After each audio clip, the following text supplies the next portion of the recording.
오늘도 새로운 지식을 향한 호기심으로 이 심층 탐구에 찾아오신 여러분, 진심으로 환영합니다. 네, 반갑습니다. 본격적인 이야기에 앞서서 제 아주 사적인 고백을 하나 할까 하는데요. 어떤 고백이죠? 솔직히 말씀드리면 저 오늘 점심때에 10,000원짜리 지폐 한 장 달랑 들고 회사 밖으로 나갔거든요. 10,000원이요. 요즘 물가에 쉽지 않으셨을 텐데요. 제 말이 그겁니다. 제육덮밥 가격표를 보고 정말 깜짝 놀랐습니다. 10,000원으로는 어림도 없더라고요. 네네, 맞아요. 결국 슬그머니 발길을 돌려서 회사 구내식당으로 향했습니다. 아마 여러분 중에서도 최근 부쩍 얇아진 지갑 때문에 혹은 너무 올라버린 밥상 물가 때문에 메뉴를 고르다 망설이신 경험 한 번쯤은 다들 있으실 겁니다. 그럼요. 아마 대부분의 청취자분들이 깊이 공감하실 만한 일상적인 풍경일 겁니다. 요즘 점심과 인플레이션을 합쳐서 런치플레이션이라는 말까지 아주 자연스럽게 쓰이고 있으니까요. 맞아요. 런치플레이션. 입에 딱 붙네요. 네, 과거에는 우리가 단백질, 즉 고기를 섭취하는 공간이 꽤 명확하게 나뉘어 있었습니다. 집에서 밥을 해먹는 가정식이 기본 베이스 캠프였다면 외식은 주말이나 특별한 날 큰 맘 먹고 즐기는 이벤트였죠. 그렇죠. 그리고 급식은 학교나 군대, 직장처럼 특정 공간에 묶여 있을 때 어쩔 수 없이 배를 채우기 위해 먹는 제한적인 식사라는 인식이 강했고요. 네, 저한테도 급식은 약간 싸지만 맛은 그저 그런 밥이라는 편견이 꽤 오랫동안 자리 잡고 있었거든요. 다들 비슷했을 겁니다. 그런데 오늘 우리가 다룰 자료를 보면 이 불황과 인플레이션이라는 거대한 경제적 혹한기 속에서 이 세 가지 공간의 경계가 산산조각이 나고 있습니다. 외식, 급식, 가정식이 한정된 예산을 차지하기 위해 아주 치열하고 무시무시한 생존 경쟁을 벌이고 있다는 거죠. 그렇습니다. 단순히 밥값이 올랐다는 뻔한 뉴스 수준이 아닙니다. 훨씬 더 깊고 복잡한 이야기죠. 그래서 오늘 심층 탐구의 미션은 아주 명확합니다. 단순히 요즘 물가가 미쳤다고 불평하는 데서 멈추는 게 아니고요. 이 얇아진 지갑이 식품 유통업계, 그중에서도 고기를 다루는 축산물 유통업계, 이른바 미투마케터들의 비즈니스 구조를 어떻게 뿌리채 흔들고 있는지 파헤쳐보는 겁니다. 아주 흥미로운 주제입니다. 우리가 매일 먹는 고기의 두께나 스펙까지 완벽하게 뒤바뀌고 있잖아요. 자, 본격적으로 한번 파헤쳐 볼까요? 좋습니다. 이 거대한 지각 변동에서 가장 극적인 반전을 보여주면서 폭발적으로 팽창하고 있는 채널부터 짚어보는 게 순서일 것 같네요. 아, 제가 아까 겪었던 바로 그 급식 시장이군요. 네, 맞습니다. 진짜 제 구내식당 경험만 봐도 상황이 완전히 역전됐어요. 예전에는 밖에서 밥 사 먹을 돈 없을 때 마지못해 가는 곳이었다면 지금은 6,000원에서 8,000원 정도만 내면 균형 잡힌 식단에 고기 반찬을 무제한으로 퍼다 먹을 수 있잖아요. 그야말로 가성비의 최전선이죠. 직장인들의 피난처가 됐습니다. 그런데 자료를 보니까 이 급식 채널의 폭발적인 부상이 유통업계에 엄청난 압력을 가하고 있다면서요. 네, 여기서 정말 매력적인 지점이 등장하는데요. 그 압력의 핵심을 전문 용어로 수율 극대화의 경제학이라고 부를 수 있습니다. 수율 극대화요? 급식 유통의 본질은 결국 아주 단순하면서도 가혹합니다. 제한된 1인당 식단가, 즉 팍팍한 예산 내에서 어떻게 최대의 단백질 효율을 뽑아낼 것인가 하는 문제죠. 아, 한정된 예산으로 최대의 효율을. 네, 하루에 수만 명의 식사를 책임져야 하는 대형 급식업체 입장을 생각해 보시죠. 아무리 고기가 인기가 많아도 비싼 삼겹살이나 목살을 식단에 매일 올릴 수는 없습니다. 예산이 바로 펑크나니까요. 아, 그래서 대안으로 찾는 게 상대적으로 가격은 저렴하면서 단백질 함량이 높은 부위들인 거군요. 맞습니다.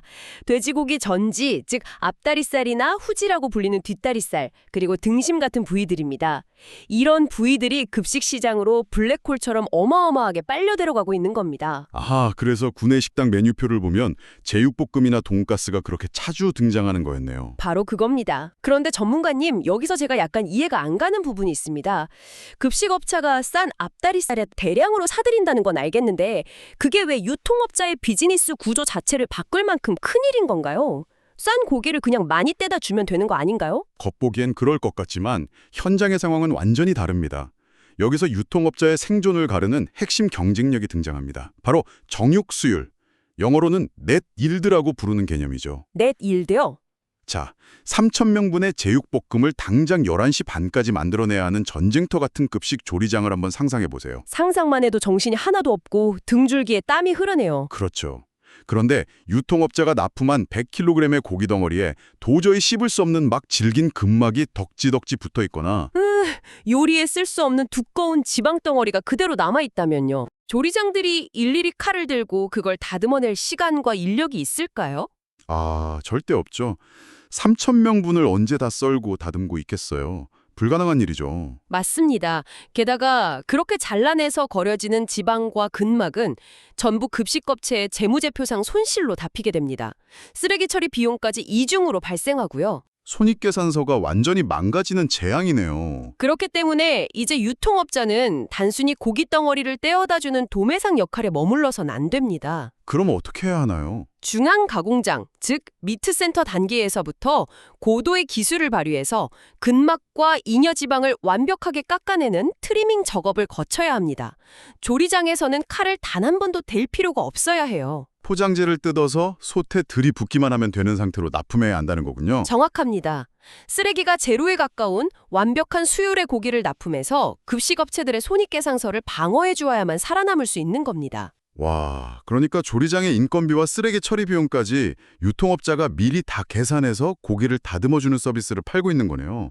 진짜 치열합니다. 아주 치열하죠. 그런데 자료를 읽다 보니까 이 급식 시장의 진화가 여기서 끝이 아니더라고요. 인구 고령화 시대가 오면서 등장한 실버 급식, 이른바 케어푸드 시장 이야기가 아주 흥미로웠습니다. 네, 그 부분은 단백질 유통의 미래를 보여주는 아주 중요한 지표입니다. 요양원이나 실버타운에서 소비되는 B2B 급식 시장이 엄청난 속도로 커지고 있는데요. 이곳의 요구사항은 젊은 직장인들의 구내식당과는 차원이 다르겠죠? 완전히 다릅니다. 생각해보면 그렇겠네요. 저희 할머니만 해도 치아가 약해지셔서 질긴 고기는 아예 손도 못 대시거든요. 젊은 사람들이 좋아하는 그 쫄깃한 앞다리살, 제육볶음 같은 건 어르신들 입맛이나 건강에는 오히려 위험할 수도 있겠어요? 정확히 짚으셨습니다. 노년층은 고기를 씹고 삼키는 연화 기능이 크게 저하되어 있기 때문에 단순히 가성비 좋은 고기를 던져준다고 해결될 문제가 아닙니다. 그럼 어떤 고기가 필요한가요? 이 시장은 극강의 부드러움, 식욕학 관점에서 말하는 연도가 극대화된 특수한 스펙의 고기를 강력하게 요구합니다. 그래서 유통업계는 이제 첨단 바이오 기술까지 동원하고 있죠. 바이오 기술이요? 네. 질긴 단백질 조직을 분해하기 위해 천연 효소를 처리하기도 하고 고기가 얼기 직전의 미세한 온도대에서 장기간 숙성시키는 빙온 숙성 기술을 통해서 인위적으로 고기를 부드럽게 만드는 겁니다. 와, 고기를 납품하는 게 아니라 거의 첨단 과학 실험실 수준이네요. 쓰레기 제로로 완벽하게 다듬어진 앞다리살부터 어르신들을 위해 효소와 숙성 기술로 부드러움을 극대화한 실버 급식까지 정말 급식이 이제는 최첨단 산업이 되고 있다는 게 실감이 납니다. 그렇죠. 자, 그럼 여기서부터가 진짜 흥미로운데요. 다음 공간으로 넘어가 보겠습니다. 이 지점에서 아주 자연스럽게 드는 의문이 하나 있습니다. 어떤 의문이죠? 급식이 이렇게 진화해서 우리의 생존과 가성비, 심지어 건강까지 완벽하게 책임져 준다면 도대체 우리는 왜 굳이 비싼 돈을 내고 식당에 가서 외식을 해야 하는 걸까요? 바로 그 질문이 현재 모든 외식업 사장님들의 밤잠을 설치게 만드는 가장 본질적인 고민일 겁니다. 급식이 상향 평준화될수록 어중간한 포지션에 있는 외식업체들은 그야말로 도태되니까요. 제 경우만 봐도 그래요. 집 근처 마트에서 대충 사서 구워 먹을 수 있는 그저 그런 평범한 삼겹살집이나 뻔한 백반집은 굳이 안 가게 되더라고요. 그렇죠. 지갑이 얇아졌으니까요. 네, 외식을 하려면 집에서는 도저히 흉내낼 수 없는 압도적인 미각적, 시각적 경험을 주는 곳만 찾게 됩니다. 자료에 등장하는 글로벌 외식업계의 예시들을 보니까 식당들이 생존을 위해 극한의 노력까지 하고 있던데요. 맞습니다. 대표적인 예가 있죠. 특히 그 말레이시아의 시오육이라는 돼지고기 요리 사진을 보고 제가 진짜 군침을 흘렸습니다. 껍질이 거의 과자처럼 바삭해 보이더라고요. 네, 시오육, 크리스피 로스트 포크죠. 그런데 식당들이 굳이 이렇게 손이 많이 가고 복잡한 요리를 고집하는 이유가 대체 뭔가요? 그 이유가 바로 생존 전략입니다. 대체 불가능한 바삭함이라는 경험 자체를 파는 거죠. 시오육 같은 요리는 일반 가정집의 주방 장비나 요리 실력으로는 절대 구현할 수 없는 극악의 조리 난이도를 자랑합니다. 극악의 난이도요? 네, 원육이 머금고 있는 수분, 즉 보술력을 잃지 않도록 완벽하게 통제해야 하고요.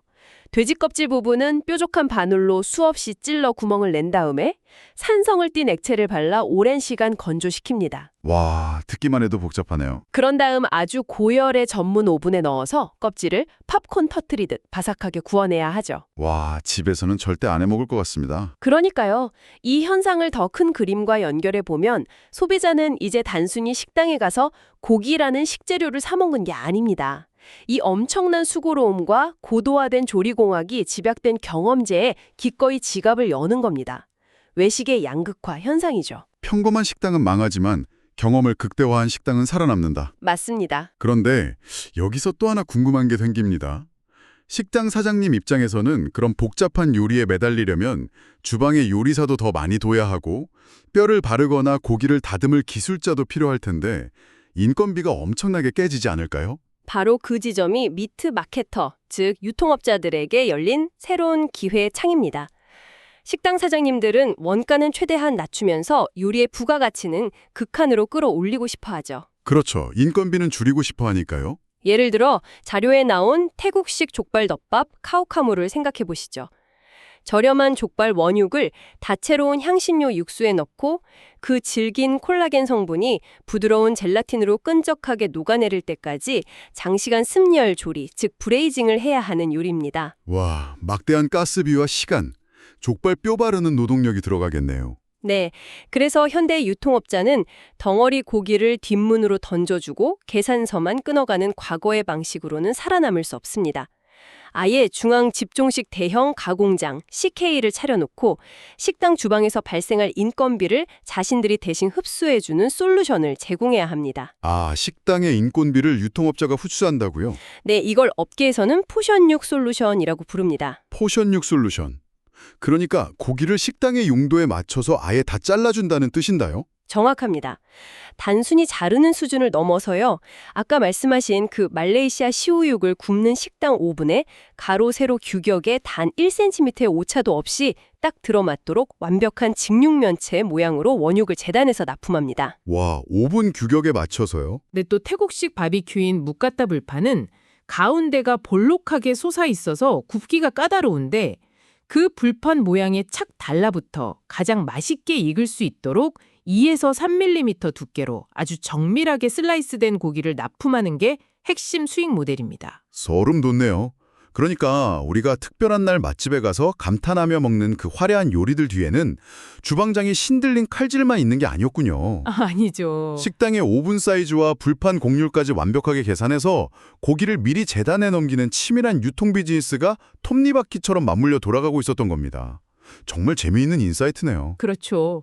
자, 급식과 외식 공간이 이렇게 치열하게 진화하고 있다면 가장 사적이고 친숙한 공간인 가정식은 어떨까요? 청취자 여러분, 혹시 최근에 집에서 도막 꺼내놓고 핏물 뚝뚝 떨어지는 생고기를 칼로 직접 썰어보신 적 언제인지 기억나시나요? 아마 선뜻 대답하기 어려우실 겁니다. 맞벌이 부부가 보편화되고 1인 가구가 폭발적으로 증가하면서 집에서 원재료를 일일이 다듬고 불판 앞에 서서 요리하는 전통적인 의미의 조리라는 행위는 사실상 종말을 고하고 있습니다. 조리의 종말이요? 네. 그리고 그 텅 빈 주방의 빈자리를 조립이라는 전혀 새로운 개념이 빠르게 채워나가고 있죠. 조립이요? 레고 블록 맞추는 것도 아니고 요리를 조립한다고 하니까 좀 낯선데요. 마트 풍경을 떠올려 보시면 바로 이해가 가실 겁니다. 아, 마트 진열 때요. 가정 간편식 HMR이 꽉 채우고 있고 델리 코너에 가면 이미 다 조리되어서 데우기만 하면 되는 조리식품들이 넘쳐나잖아요. 자료를 보니까 일본어로는 이걸 나카쇼쿠라고 부르던데 이게 정확히 외식과 내식의 중간이라는 뜻인가요? 네, 나카쇼쿠, 직역하면 가운데 식사라는 뜻인데요.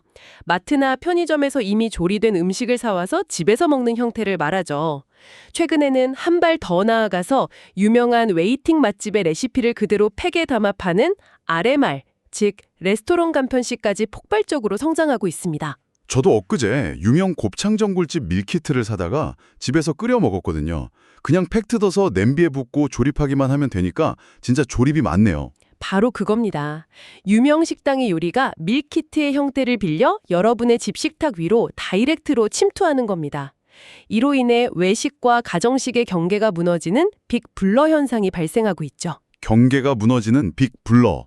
자, 상황이 이렇다면 유통업자는 어떻게 변해야 할까요? 생육에 바코드만 찍어서 마트에 넘기면 끝일까요? 절대 아니겠죠. 사람들이 생고기를 썰어 먹지 않으니까요. 그렇습니다. 유통업자는 이제 스스로를 가열 처리까지 완료된 가공식품 제조업자로 진화시켜야 합니다. 셰프나 인기 프랜차이즈와 협업해서 소비자가 그저 전자레인지나 에어프라이어에 데우기만 하면 완벽한 한 끼가 완성되도록 만들어야만 패권을 줄 수 있는 거죠. 아, 정육회사들이 요새 전부 식품 공장처럼 변해가는 이유가 있었군요. 그런데 전문가님, 그래서 이 모든 변화가 의미하는 바가 대체 뭘까요? 어떤 점이 가장 궁금하신가요? 제가 이 파트를 읽으면서 계속 물음표가 떠다녔거든요. 우리가 분명히 불황이라서 지갑이 얇아졌다고 했잖아요. 그래서 급식 먹고 조립식 밥 먹는다고요. 그런데 왜 집에서 먹는 홈스토랑 트렌드를 보면 오히려 평소보다 훨씬 과감하게 큰 돈을 지불하면서 작은 사치를 부리는 역설적인 결과가 나오는 걸까요? 아주 예리하게 모순을 짚어내셨습니다. 언뜻 보면 앞뒤가 안 맞는 것 같지만 소비자들의 머릿속에서는 아주 치밀하고 고도의 가성비 계산법이 작동하고 있는 결과입니다. 고도의 계산법이요? 네, 식당에서 파인다이닝이나 고급 한우를 먹으며 20만 원을 쓰는 대신 마트에서 5만 원어치 최고급 고기를 사서 굽는 겁니다. 그게 훨씬 이득이고 만족감도 크다는 계산이죠. 아하, 밖에서 20만 원 쓸 바에야 집에서 5만 원으로 왕처럼 먹겠다. 진짜 신나는 계산법이네요. 맞아요. 원래 경제가 위축될수록 사람들은 일상 속에서 어떻게든 보상받으려는 심리가 강해지거든요. 듣고 보니 요새 마트 정육 코너 풍경이 확 달라진 게 이해가 갑니다. 예전에는 그냥 삼겹살 구이용 이렇게 적혀 있었는데 요새는 일반 삼겹살보다 2배나 비싼 순종 버크셔 K, 제주 흑돼지가 명품 화장품처럼 아주 예쁜 소포장에 담겨서 진열되어 있더라고요. 그렇죠. 심지어 앞서 급식 파트에서 어르신들을 위해 고기를 연하게 만든다고 언급하셨던 그 빙온 숙성 기술이 집에서 먹는 프리미엄 스펙으로도 불티나게 팔린다고 하던데요. 맞습니다. 실버 급식에서는 부드러움을 위해 썼다면 홈스토랑에서는 아미노산, 즉 감칠맛을 폭발시키기 위해 비몬 숙성을 씁니다. 얼기 직전 온도에서 미생물을 통제해 감칠맛을 극대화한 고기죠. 외식에서 밀려난 하이엔드 욕구가 가장 사적인 공간인 가정식에서 폭발하고 있는 거군요. 짠하면서도 똑똑한 전략이네요. 네, 아주 통찰력 있는 분석입니다. 와, 이렇게 보니 세 가지 공간에서 정말 상상 이상의 전쟁이 벌어지고 있었습니다. 전문가님, 오늘 우리가 다룬 이 흥미로운 퍼즐들을 거시적인 관점에서 하나로 엮어주신다면 어떻게 정리할 수 있을까요? 네, 밀키트로 가정에 침투하는 외식 식당, 식당 수요를 흡수하는 대형마트의 그로사런트, 파인다이닝급 특식을 제공하는 기업 구내식당 등 3대 공간이 서로의 영역을 침범하며 붕괴하고 있습니다. 공간들의 대혼전이네요. 그렇습니다. 이 지점에서 우리는 아주 중요한 질문을 던지게 됩니다. 이제 미트마케터가 던져야 할 질문은 소고기냐 돼지고기냐가 아닙니다. 그럼 어떤 질문이죠? 우리가 가공한 이 단백질이 오늘 어느 공간에 어떤 재무적, 미식적 한계를 해결해 줄 것인가 임을 명심해야 합니다. 즉, 고기를 파는 자가 아니라 공간에 최적화된 식사 솔루션의 지휘자가 승리한다는 결론을 내릴 수 있습니다. 고기를 파는 게 아니라 식사 솔루션의 지휘자가 되어야 한다. 정말 멋진 요약입니다. 청취자 여러분, 당장 내일 퇴근길에 마트에 들러 간편식을 고르시거나 회사 구내식장에서 돈가스를 드실 때 이 이야기를 꼭 떠올려 보셨으면 좋겠습니다. 네, 그 고기 한 조각에 담긴 엄청난 경제적, 미식적 계산을 말이죠. 맞습니다. 수율, 포션육, 조립 같은 키워드들을 떠올려 보시면 지식이 일상을 얼마나 다르게 보게 만드는지 충분히 느끼실 수 있을 겁니다. 자, 그런데 여기서 오늘의 자료에는 없지만 자료의 논리를 확장한 발칙한 사고 실험 하나를 던져보며 마무리하고 싶습니다. 오, 어떤 상상인가요? 언젠가 모든 유통업자가 우리의 지갑 사정과 라이프 스타일을 완벽하게 계산해서 한치의 오차도 없는 완벽한 두께와 수율의 식사 솔루션만을 제공하는 시대가 온다면 어떨까요? 완벽하게 통제된 식사군요. 네, 어쩌면 우리는 언젠가 정육점 주인이 눈대중으로 투박하게 썰어주던 조금은 줄기지만 인간미 넘치던 그 불완전한 고기의 맛, 그리고 예상치 못하게 망쳐버리며 웃어넘기던 주방에서의 서툰 요리 경험 자체를 돈을 주고 사야 하는 날이 오지는 않을까요? 꽤 철학적인 질문이네요. 완벽하게 통제된 식탁 위에서 여러분은 어떤 불완전함을 그리워하게 될지 한번 생각해 보시길 바랍니다. 오늘도 삶의 즐거움을 위해 끝까지 함께해 주신 여러분 고맙습니다. 감사합니다. 다음에도 더 깊고 흥미로운 자료와 함께 돌아오겠습니다. 오늘의 심층 탐구는 여기까지입니다.